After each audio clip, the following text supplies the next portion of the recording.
এখন ওনার নামে আমি যদি মামলা করে থাকি তাহলে আমি তো আপনাদেরকে ডাকতাম, আপনাদেরকে বলতাম যে আমি ওনার নামে মামলা করেছি। এটা একটা আমার কাছে দুঃস্বপ্ন মনে হয়। আমাকে তো সে শুরু থেকে এখন পর্যন্ত ইউজ করে যাচ্ছে। একটা কথা আপনাদের ক্লিয়ার করি, আপনারা সাংবাদিকদের কিন্তু আমি ভীষণভাবে ভালোবাসি, আপনারা জানেন। আমি কিন্তু গ্রেপ্তার হইনি।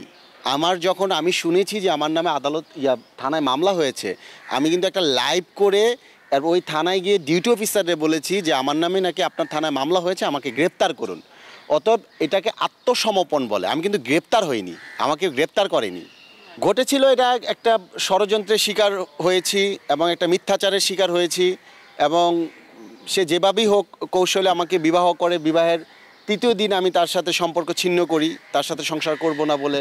আমি পারিবারিকভাবে পরিবারে তার মাকে, তার খালাকে, সবাইকে আমি জানাই। তারপর তার সাথে আমার সংসার করা হয়নি, এবং তার ব্যাপারে আমি কিন্তু কোনো কথাই বলতে চাই না। আপনারা আমাকে অন্য প্রশ্ন করেন, তার ব্যাপারে কথা বলতে আমার ভালো লাগে না। এটা একটা আমার কাছে দুঃস্বপ্ন মনে হয়। আমার কত কাজ, আমি কত ওয়ার্কিং করি, ওইগুলোর অনেক কথা আছে, অনেক কাজ আছে। সে তো মিথ্যাচার এবং সে কথা বলতেই আছে। সে বলুক, সে বলতে বলতে একটা সময় ক্লান্ত হয়ে যাবে, আর বলবে না। কিন্তু আমার কথা হচ্ছে, আমি এই যে রিভেঞ্জ, কাদা ছোড়াছুরিটা, এটা আমি পছন্দ করি না। উনি বলতেছে, উনি বলুক। আচ্ছা দেখেন, আমি আসলে মিথ্যা দিয়ে আমাকে এই যে আমার বাংলাদেশ চলচ্চিত্র শিল্পী সমিতির যে এই যে মাঠ, আমাদের পরিচয় সমিতির মাঠ, এখানেও আমাকে কিন্তু লাঞ্ছিত করা হয়েছে। হ্যাঁ, আমাকে এখানেও লাঞ্ছিত করা হয়েছে। এই জায়গায় দাঁড়িয়েও কিন্তু আমাকে নিয়ে অনেক মিথ্যা অপপ্রচার করানো হয়েছে। এখন ওনার নামে আমি যদি মামলা করে থাকি তাহলে আমি তো আপনাদেরকে ডাকতাম, আপনাদেরকে বলতাম যে আমি ওনার নামে মামলা করেছি। আমি তো ওনার নামে কোনো মামলা করিনি। কিন্তু আমার ফেসবুকে, আমার মেসেঞ্জার এবং আমার কমেন্টের মধ্যেও সবাই বলতেছে যে রাসেল ভাই, এই যে ওনার নামে মামলা হয়েছে। পরে আমি একটা নিউজে দেখলাম, আপনারা যেটা দেখেছেন, যে হাতিরঝিল থানায় ওনার নামে একটা মামলা হয়েছে, এবং মামলাটা এফআইআর ওয়ারেন্ট হয়েছে মামলাটা।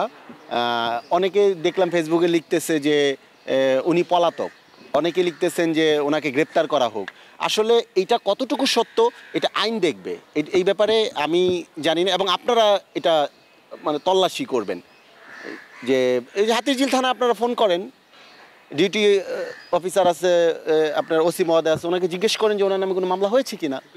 আপনার নামটা কেন আসলে কি, আমাকে তো সে শুরু থেকে এখন পর্যন্ত ইউজ করে যাচ্ছে, এবং মরার আগের দিন পর্যন্ত সে রাসেল মিয়া নামটা ইউজ করে যাবে।